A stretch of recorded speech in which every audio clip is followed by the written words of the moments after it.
పళ్ళు పిల్లలకి ఇవ్వటం అనేది చాలా ముఖ్యమైన విషయం. అన్ని రకాల పళ్ళు తినిపించచ్చు, బట్ కామన్గా అందరూ అట్రాక్ట్ అయ్యేది యాపిల్ పళ్ళకే. మనం ఇప్పుడు న్యూట్రిషియస్గా కానీ ఒక ఫుడ్ సప్లిమెంట్గా కానీ ఇచ్చేటప్పుడు చాలా వరకు లెస్ దాన్ 1 year old పిల్లల్లో యాపిల్ని బాయిల్ చేసి పెట్టమని చెప్తాం. బాయిల్ చేసి పెట్టేటప్పుడు ఈ పైన తొక్క ఎట్లాగో తీసేస్తారు.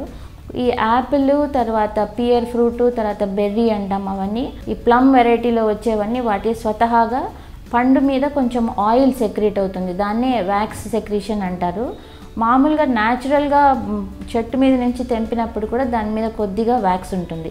ఇప్పుడు ప్రిజర్వేషన్ కోసం అని చెప్పి చాలా కాలం ఫ్రెష్గా కనపడాలని చెప్పి మామూలుగా సెల్ చేసే వాళ్ళు కూడా వాటిని వ్యాక్స్ అప్లై చేస్తూ అమ్ముతున్నారు, సో దట్ తొందరగా పాడు కాకుండా ఉండడానికి. మనం ఏం చేయాలి అంటే వెంటనే దాన్ని కొంచెం స్క్రేప్ చేసి చూసి ఎక్కువ వ్యాక్స్ శాతం ఉంది అంటే తొక్కు తీసేయడం మంచిది. లేదా మీకు ఆర్గానిక్ ఫ్రూట్ వచ్చింది, దాన్ని ఏమి ట్రీట్మెంట్ అవ్వలేదు అనుకున్నప్పుడు తొక్కుతో తిన్నా కూడా ఏం ప్రాబ్లం లేదు. మరీ చిన్న పిల్లలుగా ఉంటే తొక్కు తీసి తినిపిస్తేనే బెటర్. మీరు అన్నట్టుగా అది గొంతులో ఇరుక్కొని సమ్టైమ్స్ వామిటింగ్ రావచ్చు, లేదా చోక్ అవ్వచ్చు. తొక్కు తినడం వల్ల పెద్ద అడ్వాంటేజ్ అంటూ న్యూట్రిషియస్గా ఏమీ ఉండదు, ఎక్సెప్ట్ పీచు పదార్థం అనేది వస్తుంది. కాబట్టి ఆ విధంగా తినటం కూడా అలవాటు చేసిన రెండిట్లో ఏం పెద్ద తేడా ఉండదు. బట్ మరీ చిన్న పిల్లలైతే తొక్కు చేసి పెట్టండి. కొంచెం బాగా నమిలి తినగలరు, వాళ్ళకి న్యూట్రిషియస్ వాల్యూ ఇద్దాము అనుకొని కొంచెం పీచు పదార్థం కూడా ఉంటుంది అనుకున్నప్పుడు క్లీన్ చేసి పెట్టాలి.